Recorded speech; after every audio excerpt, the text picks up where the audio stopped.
لیکن مرنا قبول رکھے اور زبان سے کلمہ ایمان کہے اور مارا جائے تو شہید ہے۔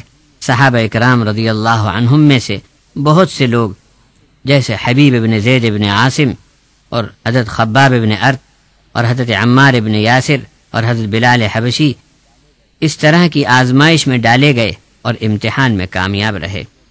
اس قریے والوں کی یہ مثال ہر اس آبادی پر صادق آتی ہے جو اللہ تبارک و تعالی کی عطا و بخشش پر اس کا حق نہ مانے اور مال و دولت، رزق و امن کی نعمت کو شرک و نافرمانی میں بے قیمت کرے، تب اللہ تبارک و تعالی بھی ایسی آبادیوں کو بھوک اور خوف یعنی رزق کی تنگی اور دشمنوں کے دنگے فساد کا ڈر ایسے پیچھے لگا دیتا ہے کہ گویا یہ مصیبتیں تن کے کپڑے ہیں جو مرتے دم تک جسم سے لگے رہیں گے۔ سورۃ الاحزاب کی آیت 23 و 24 ہے۔ من المؤمنین رجال صدقوا ما عاهدوا الله علیہ فمنهم من قضى نحبه ومنهم من ينتظر وما بدلوا تبدیلا لیجزی اللہ الصادقین بصدقهم ويعذب المنافقین ان شاء او يتوب علیہم ان اللہ کان غفورا رحیما۔ یہاں حضرت مولانا عبد الکریم پارک صاحب لکھتے ہیں، لڑائی میں جو لوگ مورچے پر ڈٹے رہے وہ تو اپنا اجر پا چکے، چاہے شہید ہوں تو جنت میں جا پہنچے، اور زندہ رہے تو غازی ہیں، اور دنیا میں سلطنت اور حکمرانی کا راستہ ان کے لیے کھل گیا۔ اب رہے دوغلے منافق جو آزمائش کے وقت میں نامردی دکھا کر مورچہ چھوڑ کر بھاگ گئے، ان میں بھی اللہ تبارک و تعالی دیکھے گا کہ کون اپنے فرار میں اپنی کس کمزوری کا شکار تھا۔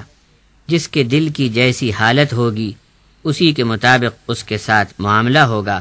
اللہ تبارک و تعالی چاہے تو ان کی توبہ بھی قبول ہو سکتی ہے، اور ہر طرح مغفرت و رحمت اللہ ہی کے ہاتھ ہے۔ اور یہ آزمائشیں مختلف حیثیتوں سے ہوتی ہیں۔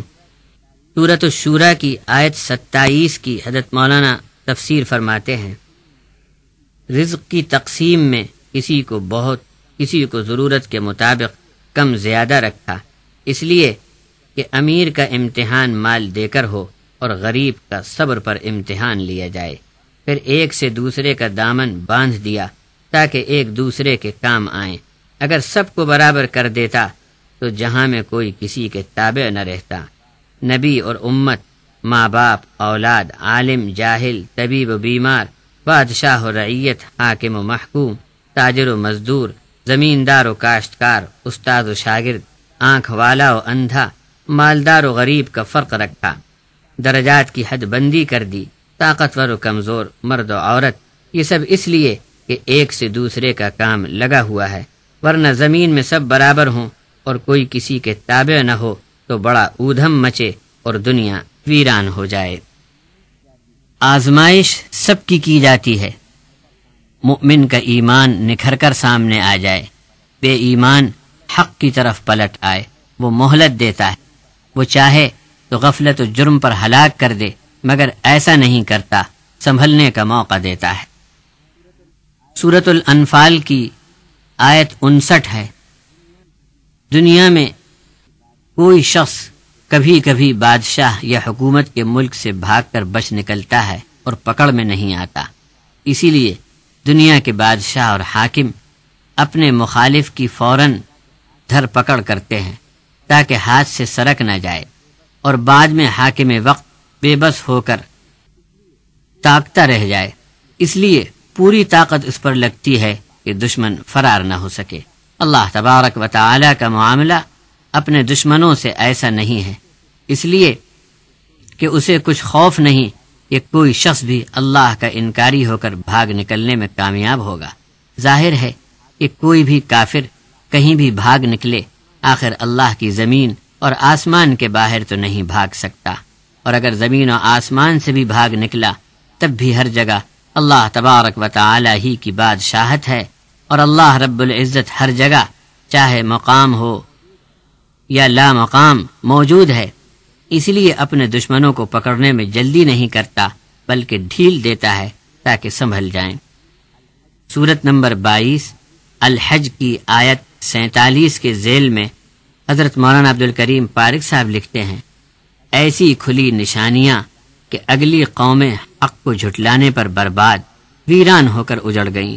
باولیاں، کنویں، راج محل، قلعے آج بھی محکمہ آثار قدیمہ کی تحویل میں ہر ملک میں بڑی حفاظت کے ساتھ لوگوں کو دکھانے کے لیے موجود ہے۔ ان تاریخی مقامات سے عبرت حاصل کرنا چاہیے، لیکن ڈھیٹ اور کٹر قسم کے منکر اور اجڑ گنوار قسم کے ملحد برابر یہ آواز لگاتے رہے کہ ہمارے گناہوں کی سزا میں عذاب ہمیں جلدی لا کر دکھا دو تو حق کو مانیں گے۔ اللہ نے فرمایا کہ کسی قوم کو 150 سال کی مدت پر ڈھیل دینا اللہ کے یہاں گھنٹے آدھے گھنٹے کی بھی بات نہیں۔